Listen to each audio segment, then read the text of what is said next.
gente, estamos juntos para mais um tempo de aprendizado, crescimento. Então, aguinha para hidratar, Bíblia na mão e abra lá em Lucas capítulo 8. Nós estamos naqueles 40 dias de experiências com Jesus, de aprendizado com Jesus. E hoje nós vamos aprender um pouquinho o texto da cura do endemoniado Gerazeno. Certinho? Você encontrou aí? Lucas capítulo 8, verso 26 diz assim: Então rumaram para a terra dos Gerazenos, fronteira da Galileia. Logo ao desembarcar, veio da cidade ao seu encontro um homem possesso de demônios que havia muito não se vestia, nem habitava em casa alguma, porém vivia nos sepulcros. E quando viu a Jesus, prostrou-se diante deles, clamando e dizendo em alta voz: Que tenho eu contigo, filho do Deus Altíssimo? Rogo-te que não me atormentes. Porque Jesus ordenara ao espírito imundo que saísse do homem, pois muitas vezes se apoderava dele. E embora procurassem conservá-lo preso com cadeias e grilhões, tudo despedaçava e era impelido pelo demônio para o deserto. Perguntou-lhe Jesus: Qual é o teu nome? Respondeu ele: Legião, porque tinham entrado nele muitos demônios. Rogavam-lhe que não os mandasse sair para o abismo. Ora, andava ali, pastando no monte, uma grande manada de porcos. Rogaram-lhe que lhes permitisse entrar naqueles porcos. Jesus o permitiu. Tendo os demônios saído do homem, entraram nos porcos, e a manada precipitou-se despenhadeiro abaixo, para dentro do lago, e se afogou. Os porqueiros, vendo o que acontecera, fugiram e foram anunciá-lo na cidade pelos campos. Vamos entender algumas coisas. A presença de Jesus, onde Jesus se faz presente, onde a sua palavra entra e é bem recebida, se cumpre Isaías 61, verso 1, onde ele diz: Vim anunciar liberdade aos cativos e libertação das trevas aos prisioneiros. Primeiro ponto: não existe compatibilidade entre trevas e luz. Quando Jesus se faz presente, todo problema, toda dificuldade, todo entrave, todo impedimento é confrontado e é despedaçado. Nós vimos aqui no verso 28, quando viu Jesus, gritou, prostrou-se aos seus pés e disse em alta voz: Que queres comigo, Jesus, filho do Altíssimo? Rogo-te que não me atormentes. Inevitavelmente, o que é empecilho, é impedimento, é atrapalho, é dificuldade, é problema, é opressão, seja o que for, diante da presença de Jesus, diante da palavra, do verbo vivo, tem de cair. Não há comunhão entre a luz e as trevas. Então a nossa primeira lição é essa. Seja o que for, que talvez esteja impedindo sua vida de avançar, esteja impedindo você de seguir em frente, de crescer, de viver tudo que você tem para viver, que Deus tem para você, precisa cair por terra, mas para isso acontecer, você precisa abrir o seu coração para a palavra. Pare diante da palavra, sem restrições, sem um conceito pré-formado, que nós chamamos de preconceito. Vá de coração limpo, de mente aberta, para que você receba mais de Deus. Segunda lição: não se isole das pessoas que podem te ajudar. No verso 29 a Bíblia diz assim: Pois Jesus havia ordenado que o espírito imundo saísse daquele homem. Muitas vezes ele tinha se apoderado dele, mesmo com os pés e mãos acorrentados, e entregue aos cuidados dos guardas. Quebrava as correntes e era levado pelo demônio a lugares solitários. A Bíblia diz que aquele que se afasta, ele está se insurgindo contra a verdadeira liderança. Está se insurgindo contra a verdadeira sabedoria. Cuidado.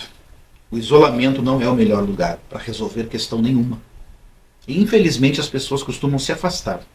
Costumam se isolar. Não se isole. Permita-se ser tratado. Uma das coisas que a gente aprende lendo a Bíblia é que a vida em comunidade, seja em família, seja num grupo de amigos, seja num grupo da escola, seja na igreja, vai nos tratar. O convívio social, o convívio em grupo, tende a nos tratar. Porque a Bíblia mesmo fala que eu tenho que amar a Deus em primeiro lugar e meu próximo como a mim mesmo. Como eu vou dizer que amo a Deus se não consigo conviver com as pessoas, não consigo amar o meu semelhante? Então, não se isole. Isolar, infelizmente, é trabalhar, é militar para o seu próprio sofrimento. Terceira lição: confie que sua transformação chegará.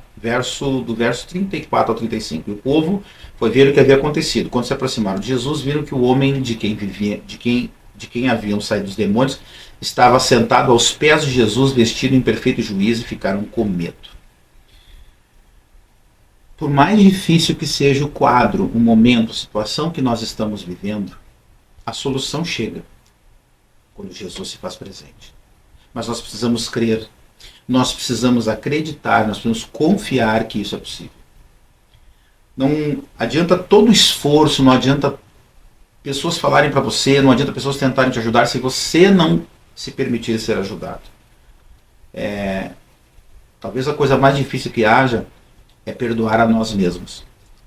Quando nós cometemos algum erro, algum deslize, alguma falha, nós nos culpamos amargamente. A lição mais importante, o passo mais importante que nós damos é perdoar a nós mesmos. É dar a nós mesmos uma nova chance. Muitos chamam de auto-perdão. Se perdoe, se permita, dê uma chance para você. Acredite, confie. Quarta lição. Compartilhe aquilo que Jesus tem feito na sua vida. Verso 36. Os que tinham visto contaram ao povo como o endemoniado fora curado. Entenda uma coisa. Jesus ele não entra na minha vida, na sua vida, para operar simplesmente por operar. Ele opera e quer que outras pessoas tenham direito e sejam alcançadas por aquilo que ele fez na nossa vida. Quando ele opera na minha vida, na sua vida, ele nos torna agentes dele nessa área específica. Então não guarde para você. Óbvio, tenha sabedoria, saiba comentar, saiba falar, saiba divulgar, saiba dividir com as pessoas aquilo que Jesus fez. Existe uma forma adequada. Basta saber quando e como. Quinta lição. Leve a libertação para a sua casa e para os seus relacionamentos. O homem de quem haviam saído os demônios suplicava-lhe que o deixasse ir com ele. Mas Jesus o mandou embora dizendo, volta para casa e conte o quanto Deus lhe fez. Assim o homem se foi e anunciou a toda a cidade o quanto Jesus tinha feito por ele. Sua casa, seus amigos são os primeiros alvos do seu testemunho, da sua transformação. Daquilo que você, da experiência que você viveu com Jesus. Cuidado. Às vezes, nós não conseguimos dentro da nossa casa, o lugar mais importante, no meio, no seio da nossa família, não conseguimos transbordar aquela vida que Jesus nos deu. Estamos falando de vida plena aplicada por meio da vida, da palavra e do ministério de Cristo. Nunca esqueça disso.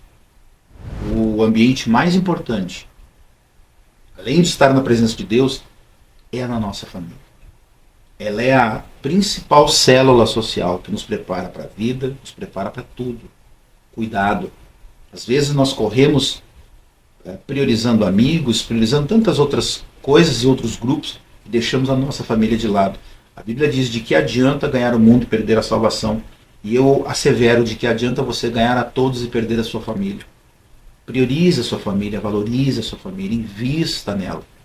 Ela te forjou, foi dela que você saiu. Seja grato, honre ela. É muito importante entendermos essa lição. E eu quero trazer algumas coisas que eu refleti durante essa semana e que falaram bastante comigo.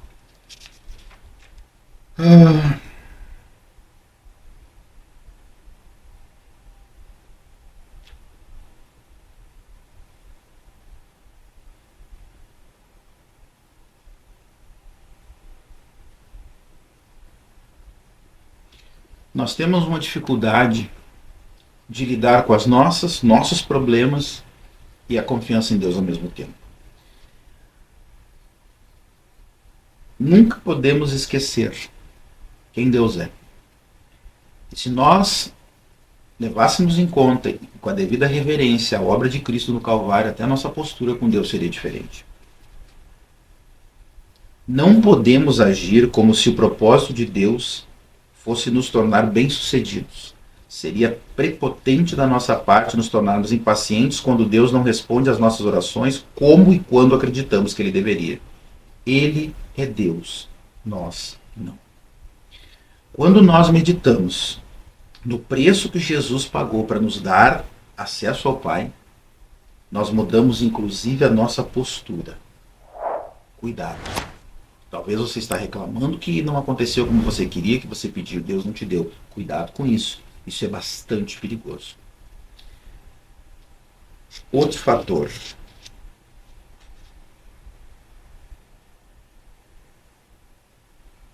A Bíblia diz que nós não enfrentaremos necessidade para a qual a provisão de Deus não seja mais do que adequada para nós.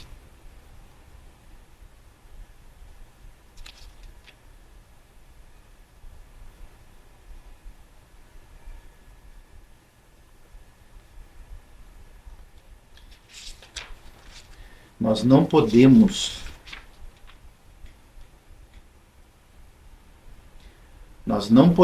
tornar o nosso relacionamento com Deus algo comum. Eu fiz essa anotação. Nosso relacionamento com Deus precisa ser constante e cotidiano, jamais comum. O relacionamento que eu e você temos com Deus não é a mesma coisa que o relacionamento que nós temos com as outras pessoas. Cuidado para não incorrer nesse erro. E para a gente fechar e orarmos, não é porque Ele é Deus que eu e você temos o direito de confrontá-lo com as coisas que nós queremos, quando e como nós queremos.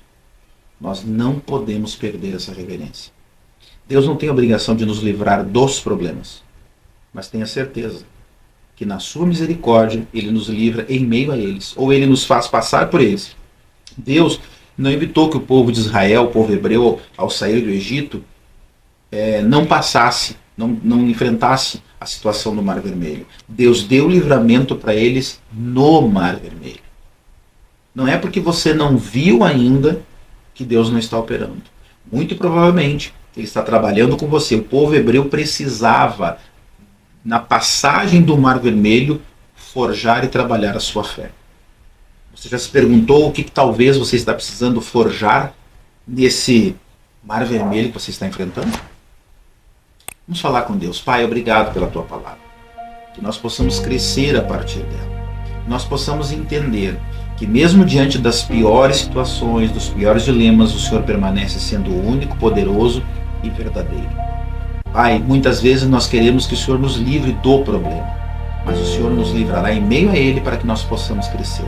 Ajuda-nos, Jesus, a entender isso. Perdoa-nos, Pai, pelas vezes que erramos o alvo. Perdoa-nos, ó Senhor, pelas vezes que não nos mantivemos fiéis ao cumprimento do Teu propósito. Nós queremos Te honrar e queremos cumprir cada detalhe da missão que o Senhor nos deu, antes mesmo de termos nascido. Senhor, que continuemos expandindo a nossa visão, que continuemos alargando as nossas tendas, para que nós possamos avançar e chegar muito mais longe contigo. Lembrando que nós somos instrumentos Teus onde estamos. Que em nós se mantenha vivo aquele espírito, aquele ímpeto apostólico de empreender, de avançar, de fazer mais. Que não morra em nós o espírito profético, no qual nós falamos de forma inspirada, trazendo o recado dos céus para o meio onde estamos, sem agir de forma religiosa, Senhor. Nós não precisamos citar os versículos bíblicos nem andar com uma Bíblia debaixo dos braços para deixarmos o profético de Deus usar os nossos lábios. Ajuda-nos, Senhor, nós precisamos de Ti para que possamos cumprir a nossa jornada, para que possamos cumprir o propósito que o Senhor tem para nós. É por isso que eu Te agradeço, crendo na nossa bênção, em nome do Pai, do Filho e do Espírito Santo. Que nós possamos nos ver em breve, confiados naquilo que Deus tem para nós.